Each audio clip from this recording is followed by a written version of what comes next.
UIN Maulana Malik Ibrahim Malang merupakan perguruan tinggi Islam berbasis sains dan Islam. Seluruh mahasiswa baru wajib mengikuti program di Ma'had selama 1 tahun. UIN Maulana Malik Ibrahim Malang mempunyai program tahfidz Al-Quran dengan jumlah lebih dari 2.000 mahasiswa penghafal Al-Quran. Di kampus hijau ini juga mempunyai mahasiswa asing dari 32 negara. Assalamualaikum warahmatullahi wabarakatuh. Waalaikumsalam warahmatullahi wabarakatuh. Bismillahirrahmanirrahim. Alhamdulillahirabbil alamin wassalatu wassalamu ala asyrafil anbiya wal mursalin sayyidina wa maulana Muhammadin wa ala alihi wa sahbihi ajmain, amma ba'du. Saya Profesor Abdul Haris, Rektor UIN Maulana Malik Ibrahim Malang. Kami datang dengan rombongan sowan ke Gus Salam di Pondok Pesantren Denanyar di Jombang ini untuk mendiskusikan kemungkinan kerjasama antara UIN Maulana Malik Ibrahim dengan pesantren. Salah satu pesantren yang sekarang saya hadir adalah Pondok Pesantren Denanyar. Assalamualaikum Gus. Waalaikumsalam warahmatullahi wabarakatuh. Ngapunten Gus, ini tadi agak terlambat ya. Seharusnya jam 4 sudah sampai, hanya karena sebelumnya ke Tambah Beras dan ke Tebireng sehingga tidak bisa langsung letterlek bahasa yang kita gunakan di sana gitu. Gus, kami datang ini untuk berbincang masalah kemungkinan kerjasama antara perguruan tinggi pada umumnya, khususnya UIN Maulana Malik Ibrahim dengan pesantren Gus. Bagaimanapun pesantren ini adalah basis yang kuat yang mengajarkan pendidikan agama sekaligus kebangsaan Gus. Mungkin Gus Salam bisa menceritakan eksistensi dari Pondok Pesantren Denanyar ini Gus. Terima kasih pada Profesor Haris, Rektor UIN Malang. Terima kasih atas kehadirannya di Pesantren Denanyar. Ahlan wa sahlan marhaban bihudurikum. Semoga diberikan kelancaran semuanya. Tentu sebuah kehormatan bagi kami, keluarga besar Pondok Denanyar, yang bisa menerima silaturahim dari Profesor Haris dengan rombongannya. Tentu dalam rangka silaturahim Ramadan, dan tadi sudah menyampaikan terkait dengan membuka peluang untuk kerjasama antara UIN Malang dengan pesantren Denanyar. Mungkin perlu saya sampaikan sedikit sejarah dari Pondok Denanyar ya. Pondok ini lahir tahun 1917, jadi sudah melewati 1 abad. Dan tapi sejarah mengatakan bahwa di Denanyar ini adalah Pondok Pesantren Putri pertama yang diinisiasi oleh Mbah Bisri pada tahun 1922. Itu sejarah. Artinya waktu itu pesantren-pesantren yang lain belum ada menerima Pondok Putri ya, Gus ya. Dan pada saat itu sempat menjadi kontroversi sehingga Mbah Hasim, gurunya Mbah Bisri sekaligus besannya ini, sempat katakan survei lah, apa benar Mbah Bisri ini mendirikan Pondok Putri. Oh gitu ya. Sampai begitu ya. Karena belum ada. Sampai rawuh ke sini, melihat fakta yang ada, dijelaskan, dan akhirnya beliau menerima. Ya memang sudah seharusnya ada Pondok Putri. Biasanya kan melihat hal-hal yang baru itu para kiai kan dalam perspektif fikih biasanya. Jadi kalau kita mengenal ada Raden Ajeng Kartini ya, memperjuangkan eksistensi perempuan di kancah nasional, di kancah pesantren ada Mbah Bisri yang ini Gus, saya kira belum diekspos ya, sebagai seorang kiai yang punya pandangan terkait dengan emansipasi perempuan atau wanita ya. Dan ini saya kira perlu disuarakan agar pandangan masyarakat atau bangsa ini tahu bahwa pesantren pun itu punya perhatian yang luar biasa terhadap masalah-masalah emansipasi ini. Jadi itu memang juga inisiatif kuat dari Mbah Khadijah ya, garwanya Mbah Bisri, yang juga adanya Mbah Wahab. Jadi asal mulanya ya anaknya tetangga perempuan yang kemudian karena ini secara hukum, secara fikih kan mereka juga harus memahami aturan-aturan agama, syarat-syarat agama. Hanya beliau ikut ngaji Mbah Bisri, ikut ngaji Mbah Khadijah. Sebagian dari rumahnya jauh, kalau tiap hari Pulang pergi zaman seperti itu, malam belum ada lampu belum ada penerangan, ojek ya Gus ya.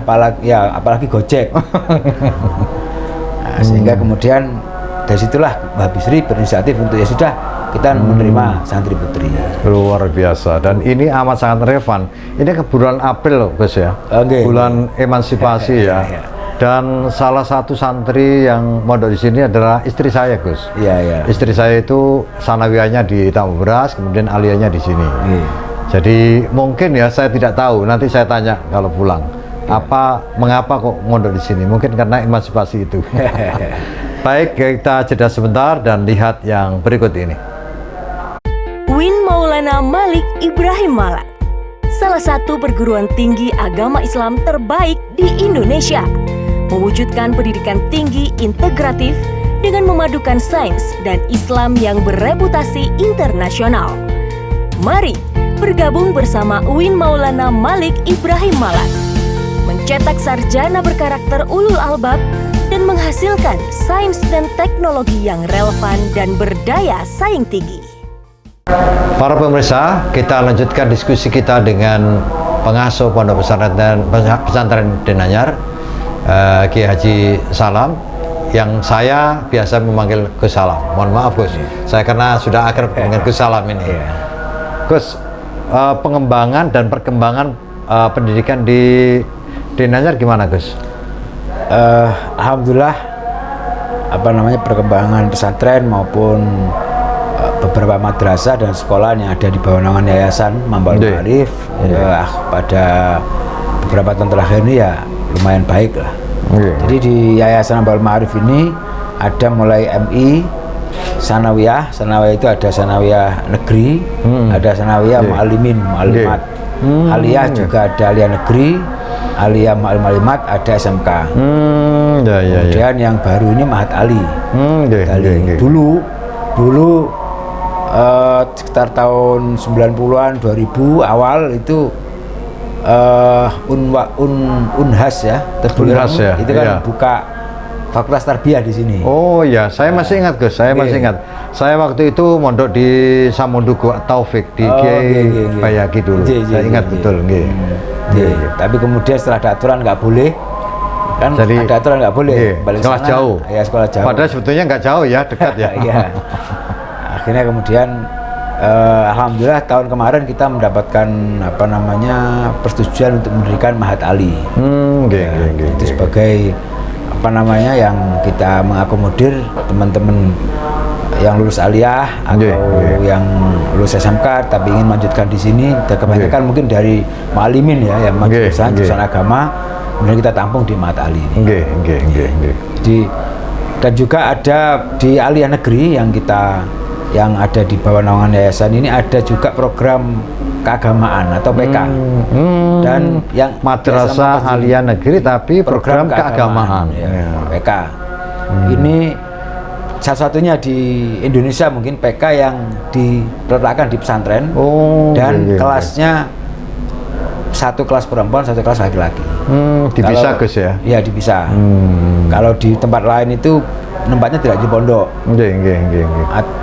Dan di tempat lain biasanya kalau di kelas putra aja. Alhamdulillah di sini dari Kementerian Agama memberikan kepercayaan pada kita untuk mengelola program keagamaan, satu kelas putra, satu kelas putri. PK ya? PK. Jadi sebenarnya sini dulu sudah lama ya, tahun 90-an sudah ada bersama dengan Jember itu waktu itu ya. Betul Jember. Kemudian tahun 2002 atau 2003 itu kan ada ditarik program ini. Akhirnya vakum. Kemudian ketika dimunculkan lagi program ini kemarin tahun 4-5 tahun yang lalu ya, akhirnya Denanyar kembali ditunjuk oleh Kementerian Agama untuk menangani program PK ini. Jadi luar biasa di Pondok Pesantren Mambaul Ma'arif. Itu artinya tempat tumbuhnya pengetahuan Gus ya? Pengetahuan yang sifatnya sir juga. Ma'rifat itu kan lebih dari ma'arif ilmu, itu lebih dari alam ya. Jadi lebih tinggi ketimbang ilm. Ada sensnya lah kalau. Ada sensnya ya. Itu artinya lebih perspektif tasawuf Gus ya? Ya, ya sebenarnya ya kalau pondok dimanapun, kalau NU kan pasti itu bahwa fokusnya adalah mendidik teman-teman santri jadi manusia yang ilmiah amaliyah, dan ketika ilmiah amaliyah itu adalah memadukan antara syariat, thariqah dan hakikoh. Masya Allah, luar biasa. Fikih, akidah dan tasawuf. Dan itu dipelihara sampai sekarang. Alhamdulillah. Ketika Gus Salam mengasuh pesantren ini. Alhamdulillah kita terus menjaga itu. Jadi kalau pagi teman-teman ini sekolah formal ya, di Ali ada yang negeri, ada yang swasta tadi. Sore ada diniyah, itu memang untuk penguatan. Kemudian nanti habis maghrib pengajian, ya pengajian coro santri kuno lah. Ada yang sorokan, sorokan juga ada Gus ya. Ada yang Faidan mak jegaki kelike dirapun itu Gus masih ya. Harus kita jaga terus. Fakot moko doang gitu karena ya. saya bisanya ya itu. Saya kira saya ini harus apa namanya? Al-muhafadzatu alal qadimis shalih wal akhdhu bil jadidil aslah. Luar biasa di Mambaul Ma'arif ini masih dijaga dengan ketat tradisi pesantren yang sesungguhnya selain mengajarkan ilmu-ilmu agama sebagaimana pesantren-pesantren yang lain, tetapi juga ada inovasi-inovasi yang lebih dari apa yang kita lihat dari luar. Ternyata di sini juga ada SMK Gus ya. SMK. Kemudian sekarang yang terbaru adalah Ma'had Ali. Kita jeda sebentar dan lihat yang berikut ini. Pasca Sarjana UIN Malang memiliki 11 program studi magister dan 3 program studi doktor. Dengan atmosfer akademik dan fasilitas pendidikan yang berkualitas. Dosen bergelar profesor dan doktor, serta tenaga expert dan mahasiswa dari mancanegara. Pasca Sarjana berkomitmen kuat untuk mencetak magister dan doktor berkarakter ulul albab, memiliki daya saing tinggi, dan bereputasi internasional. Baik, kita lanjutkan saudara-saudara, para mahasiswa baik yang ada di dalam negeri maupun di luar negeri. Saya sebut itu karena kita punya mahasiswa sekitar 499 mahasiswa dari luar Gus. Dari luar negeri, dari apa? Cina, dari Rusia, dari Mesir, dari yang lain-lain Gus. Gus, kira-kira harapan Gus Salam sendiri terhadap UIN atau perguruan tinggi pada umumnya itu apa untuk kelanjutan dari apa namanya pendidikannya di pesantren Gus? Jadi gini ya, kalau menurut saya kalau kita di Pesantren Anyar dengan UIN Malik Ibrahim Malang ini kan punya sejarah panjang ya. Banyak dari keluarga kita maupun santri kita yang alumni dari kakak saya itu juga alumni UIN Malang. Tadi Bu Hanifah, Bu Mas Ada. Oh, Bu Mas Ada. Tadi satu periode sama Gus Isrok. Kemudian ada Bu Nyai Hamidah juga, istrinya Kharomen juga dulu di Malang. Terus siapa? Bu Hanifah tadi ya. Bu Hanifah juga di Malang. Jadi banyak bahkan guyon kita di pondok itu UIN Malang sama Surabaya ini pesantren negeri lah ini. Pesantren negeri. Sehingga kalau kita itu tanya anak mau kemana ke UIN, ke Dwi IAIN ya, itu kita tenang, di sana sudah pelajarannya sudah nyambung lah dengan yang diajarkan di pondok. Apalagi kami juga mendengar di UIN Malang ini kan satu-satunya UIN yang di sana punya pondok ya, punya pesantren. Ada ma'hadnya, menampung anak-anak semester 1 dan 2. Bahkan ada kelanjutan juga. Itu saya juga mengapresiasi, dan itu memang harapan kita seperti itu karena apalagi situasi pada zaman sekarang ya. Sebenarnya kan banyak orang tua yang mengharapkan anaknya itu benar-benar terus terpantau, termonitor. Kalau mereka ini ada di luar pesantren itu kan ya rawan sekali untuk banyak hal, mulai dari pergaulan, mulai dari narkoba dan seterusnya. Kalau di dalam sana kan lebih menenangkan terhadap orang tua. Maka itu yang menurut saya juga harapan kami supaya nanti di UIN ini bisa memfasilitasi anak-anak yang memang masih berkeinginan untuk kuliah sambil di pesantren itu benar-benar terakomodasi. Baik, kita jeda sebentar dan lihat yang berikut ini.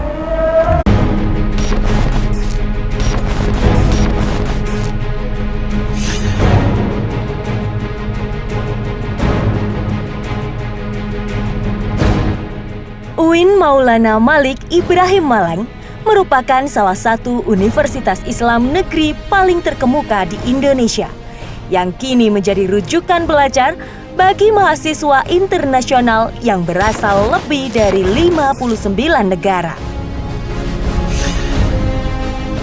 Selama 1 tahun, mereka ditempatkan dan dibina di Ma'had Sunan Ampel Al-Ali. Visi UIN Maulana Malik Ibrahim ini terwujudnya pendidikan tinggi integratif yang memadukan sains dan Islam yang berreputasi internasional.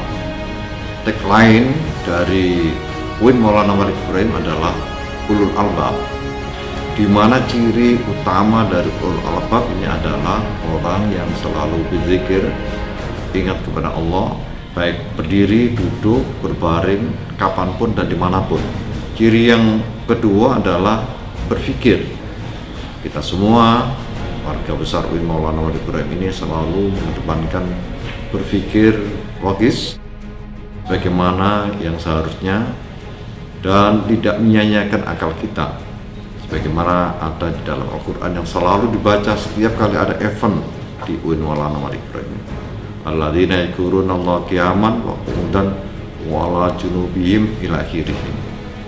Yang kemudian akhir dari semuanya ini adalah kita menjadi orang-orang yang mempunyai kedalaman spiritual, keagungan akhlak, keluasan ilmu, dan kematangan profesional. Sebagai upaya meraih reputasi kelas dunia, UIN Maulana Malik Ibrahim Malang menjalin berbagai kerjasama internasional, antara lain ASEAN University Network, Liga Muslim Dunia, Islamic Development Bank, Saudi Fund for Development, Kantor Bahasa Inggris Regional Amerika Serikat, ISESCO Maroko, dan Konsorsium Universitas Australia Jawa Timur. Kami atas nama pimpinan menyampaikan banyak terima kasih kepada pendiri UIN Maulana Malik Ibrahim ini, mulai Fakultas Tarbiyah, kemudian menjadi STAIN, menjadi UIS, dan kemudian menjadi UIN, dan kemudian terakhir menjadi UIN Maulana Malik Ibrahim ini. Dan mudah-mudahan ada kerjasama kita semua ini, kemudian kita bisa menciptakan perguruan tinggi ini berreputasi internasional. Wassalamualaikum warahmatullahi wabarakatuh. Gus, di Malang itu, di UIN Maulana Malik Ibrahim itu kan selalu didengungkan menjadi apa ya, semacam ada gium gitu, Gus. Alumni itu diharapkan menjadi ulama yang intelektual dan intelektual yang ulama. Iya. Padahal sebetulnya selama ini ulama atau kiai itu ya dari pesantren. Iya. Sebetulnya kaderisasi ulama, karena kita tahu bahwa ulama-ulama sepuh, para kiai sepuh ini banyak yang sudah wafat. Iya. Mbah Mun dan lain sebagainya. Kira-kira menurut perspektif Gus Salam ini kaderisasi ulama yang efektif itu gimana, Gus? Iya. Jadi menurut saya kaderisasi selama pesantren itu masih eksis ya, khususnya pesantren yang fokus di dalam pengajaran agama. Ini yang ulama yang artinya untuk berkiprah di masyarakat dan benar-benar mewarnai terhadap kehidupan masyarakat. Maka di situ saya kira kita masih optimis lah bahwa kaderisasi ini akan berlangsung dengan baik. Dan apalagi kayak keberadaan UIN Malang ini juga semakin menguatkan kaderisasi ulama yang ada. Di samping juga di UIN ini adalah untuk apa yang memproduk ulama-ulama yang sekaligus intelektual, yang kan juga dibutuhkan itu di tengah masyarakat dan di tengah situasi akademik yang seperti ini. Menurut saya saling mengisi dan saling berkolaborasi antara produk ulama versi akademik itu ya di UIN, UIN Malang dan UIN yang lain. Produk ulama yang versi salaf itu ya di pesantren.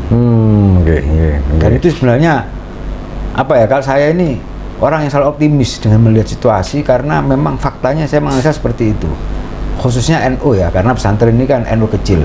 Dan NU adalah pesantren besar. Gitu ya. Ya, itu kan kalau mau lihat NU ya pesantren. Ya. Kalau melihat pesantren ya NU gitu ya. Itu kan yang disampaikan oleh Pak ya Allah, Idham Khalid. Jadi Pak Idham Khalid, ketua NU terlama. Dia itu menyampaikan bahwa pesantren itu NU kecil, NU adalah pesantren besar. Kenapa ya? Karena memang di pesantren ini Kaderisasi Ulama ada sebuah fokus yang tidak tergantikan. Dan faktanya, alhamdulillah, dulu ketika di zaman Orde Baru, di tengah berbagai pressure, pesantren yang katakan dalam tanda kutip dikebiri ya.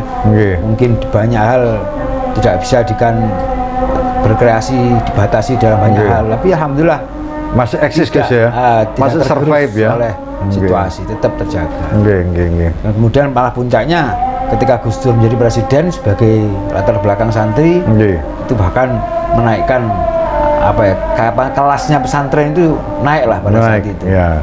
Ternyata orang pesantren bisa jadi presiden gitu ya. Dan Gus Dur itu dari sini Gus ya. Gus Dur kan ibunya dari sini. Ya. Masih kerabat Gus Salam kan? Sepupu dengan saya ya. Oh, sepupu ya Gus Dur ya. Jadi ibunya Gus Dur itu kakak dari ayah saya. Kiai Sohib ya. Kiai Sohib ya. Ya. Dan fenomena ini kan juga terjadi pada sekarang ini ya. Sekarang ini yang zaman medsos ini. Ternyata juga pesantren tidak tergilas. Pesantren tetap eksis. Buktinya beberapa waktu yang lalu mungkin medsos ini dikuasai oleh beberapa mubalek yang agak kanan-kananan atau yang mungkin mengandalkan alumni Timur Tengah kan begitu. Tapi dengan keberadaan fenomena Gus Baha, fenomena Gus Kausar ini kan beliau-beliau itu kan murni produk. Dan Gus Salam juga ya. Kalau saya ini EO. Beliau ini kan kayak Gus Baha itu kan ya santrinya Mbah Maimun sama ayahnya itu aja. Pokoknya hanya di sarang. Produk dalam negeri ya. Produk dalam negeri, murni dalam negeri, sanatnya sangat dalam negeri. Dan ini diterima oleh semua kalangan. Itu dalam bahasa Jawanya itu apa namanya? Think globally ex lokali itu. Meskipun lokal tapi berwawasan global. Rasa global. Jadi itu yang membuat kami. Dan saya juga ingat wawancaranya Gus Dur di majalah Aula itu ketika beliau ditanya sama hostnya ya waktu itu, apakah sekarang ini ada krisis ulama Gus? Itu krisis ulama itu kan adanya yang ulama-ulama di luar yang memang dipacai ulama. Kalau selama pesantren itu ada eksis, tidak akan ada krisis ulama. Karena memang kaderisasinya tidak berhenti. Sehingga kalau nggak ada itu malah aneh. Kok bisa kaderisasi berjalan kok nggak ada hasilnya? Malah sama sekarang semakin banyak Gus ya. Iya, sama dengan selama UIN Malang ada, nggak akan mungkin berhenti adanya sarjana S1, S2 dan seterusnya. Selama masih eksis kan begitu. Sama pesantren eksis maka kaderisasi ulama akan berjalan. Itu yang kami yakini. Terima kasih Gus. Salam yang luar biasa bahwa sesungguhnya kaderisasi ulama itu justru ada di pesantren. Dan UIN Maulana Malik Ibrahim sepertinya mau meniru itu Gus. Karena sistem yang dibangun adalah menggabungkan antara pesantren dan perguruan tinggi. Mudah-mudahan keinginan luhur para pendiri dulu, kalau saya kan hanya meneruskan aja Gus. Itu bisa terwujud, yaitu menghasilkan ulama yang intelektual dan intelektual yang ulama. Kita jeda sebentar dan lihat yang berikut ini. Fakultas Kedokteran dan Ilmu Kesehatan UIN Maulana Malik Ibrahim Malang memiliki program studi pendidikan dokter, profesi dokter, dan sarjana farmasi yang senantiasa memadukan antara sains dan Islam dalam mendidik calon dokter dan apoteker yang berkarakter Islami dan bereputasi internasional. Program unggulan FKIK UIN Malang adalah menghasilkan tenaga kesehatan yang ulul albab. Kita lanjutkan diskusi kita yang amat sangat menarik ini dengan Gus Salam, pengasuh Pondok Pesantren Denanyar, Mambaul Marik. Gus, sekarang ini kan sedang galakkan dengan Kamus Merdeka dan Merdeka Belajar. Jadi sangat mungkin misalnya mahasiswa dari perguruan tinggi itu belajar membaca kitab di pesantren-pesantren misalnya. Bahkan bukan hanya membaca kitabnya, tetapi memperdalam misalnya tasawufnya atau yang lain-lain. Kira-kira dari Gus Salam sendiri, harapannya apa kerjasama dengan perguruan tinggi itu? Ya, saya kira itu salah satu hal yang sangat menarik menurut saya, apa namanya, keterlibatan para mahasiswa ya untuk ikut memperdalam pelajaran di pesantren terkait dengan turos kitab kuning maupun karena di pesantren sebenarnya yang paling penting itu kan laku ya, apa namanya, teladan, itu yang nilai-nilai utama dari pesantren di situ. Makanya di masa pandemi ini kenapa walaupun dengan resiko yang tidak rendah, tidak kecil, pesantren tetap menginginkan terjadinya pembelajaran tatap muka karena memang offline guys ya. Ya, offline karena pesantren memang punya tanggung jawab untuk tadi pembelajaran yang sifatnya memberikan teladan. Dan alhamdulillah selama ini baik-baik aja Gus. Alhamdulillah kita ya ikhtiar tentang protokol kesehatan kita lakukan, tapi juga teman-teman kita berikan pemahaman tentang kehati-hatian, dan kita juga saling menjaga dan alhamdulillah bisa berjalan dengan baik, tentu dengan keterbatasan. Ya, karena kita meyakini bahwa lisanul hal afsahu min lisanil maqal itu memang benar. Jadi uswah ya. Jadi ngaji tok tapi nggak tahu perilaku teladan dari kiainya itu hal yang kurang sempurna. Ya itu Gus yang sangat sulit itu. Jadi kiai itu. Saya sudah ngelamar jadi kiai tapi belum diterima Gus. Karena uswahnya ini. Saya menyambut baik kalau memang dari UIN Malang bisa menerapkan itu untuk mengikuti apa namanya, pendalaman kitab kuning maupun bagaimana mengcopy dan melihat perilaku-perilaku di internal pesantren. Dan menurut saya memang kayak UIN dimanapun itu punya tanggung jawab intelektual untuk apa? Mempromosikan pesantren. Karena pesantren ini kan sejarah keilmuan yang sangat apa namanya berwarna Indonesia, dan ternyata esensinya tetap ada dan kualitasnya terjaga. Betul. Tapi untuk mempromosikan itu keluar kan tidak punya kemampuan pesantren sendiri. Dan ini Gus, ini belajar dari pengalaman aja. Saya pernah di Jerman meskipun tidak lama, kemudian di Kanada, di Jepang dan lain sebagainya. Mereka mendiskusikan masalah pendidikan, salah satu topik yang menarik itu justru pesantren. Ya. Bahkan beberapa peneliti dari Belanda misalnya itu membahas pesantren. Memang perlu yang kemudian sosialisasi dan expose ke luar itu tentang pesantren ini, karena bukan apa-apa, bukan hanya supaya pesantren dikenal, tapi nilai-nilai pendidikan yang baik dari pesantren itu bisa diadop oleh model pendidikan atau sistem pendidikan modern Gus. Karena sekarang ini kadang-kadang ya sangat keterlaluan ya. Biasanya adab seorang murid terhadap guru itu kadang-kadang kurang. Tidak seperti pesantren. Di pesantren kan tidak ada demo Gus. Tidak ada, meskipun sudah lama sekali diajar oleh seorang ustadz, oleh kiai itu kapanpun ketemu tetap hormat sebagaimana ustadz atau guru waktu di pondok ini. Dan ini sangat penting Gus, sangat pentingnya. Jadi saya sendiri sebagai rektor UIN Maulana Malik Ibrahim juga menginginkan seperti itu. Dan ini bukan hanya khusus UIN Maulana Malik Ibrahim Gus, tapi menjadi sistem pendidikan tinggi seluruh Indonesia. Karena apapun ini adalah menjadi tanggung jawab kita bersama. Mungkin ada yang perlu disampaikan lagi Gus, monggo Gus. Menurut saya memang ini tadi nilai-nilai kita saling mengisi ya, saling mempertajam nilai-nilai yang kita miliki, itu kemudian dikolaborasikan dengan nilai-nilai mitra kita. Jika tadi umpamanya pesantren itu mungkin kelemahannya dalam sisi administrasi, dalam sisi produktivitas literasi. Nah, itu kan bisa kita adopsi dari UIN. Kaitannya umpamanya mahasiswa jenengan yang senior disuruh mondok saulan, satu dia ikut mondok, dua dia juga mengajari santri tentang literasi administrasi dan seterusnya. Jadi saya kira kerjasama semacam itu akan menghasilkan sesuatu yang istimewa nantinya. Jadi nilai-nilai kesederhanaan di pesantren, nilai-nilai ketawaduan di pesantren bisa diadopsi dan dibawa oleh para mahasiswa, sementara kedisiplinan, administrasi, produktivitas dalam literasi bisa ditularkan oleh para mahasiswa jenengan ke teman-teman yang ada di pesantren. Baik Gus.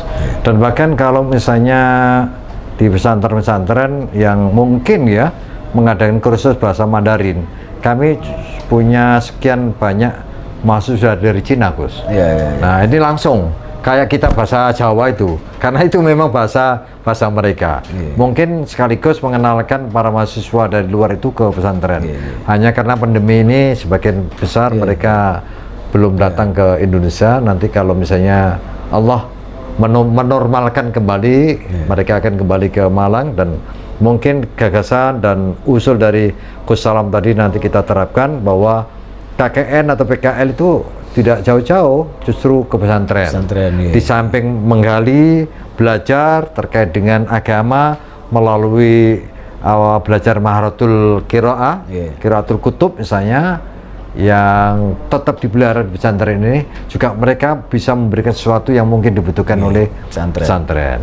Saya kira itu yang kita diskusikan, dan Gus, matur nuwun sangat Gus telah mengganggu waktunya, dan mestinya Gus Salam ini mengimami ini sholat maghrib ya, karena kita ganggu juga tidak bisa melaksanakannya ini. Matur nuwun Gus, sekali lagi. Akhirnya wallahul muwaffiq ila aqwamit thoriq. Wassalamualaikum warahmatullahi wabarakatuh. Waalaikumsalam warahmatullahi wabarakatuh. UIN Maulana Malik Ibrahim Malang, salah satu perguruan tinggi agama Islam terbaik di Indonesia, mewujudkan pendidikan tinggi integratif dengan memadukan sains dan Islam yang bereputasi internasional. Mari bergabung bersama UIN Maulana Malik Ibrahim Malang, mencetak sarjana berkarakter ulul albab dan menghasilkan sains dan teknologi yang relevan dan berdaya saing tinggi.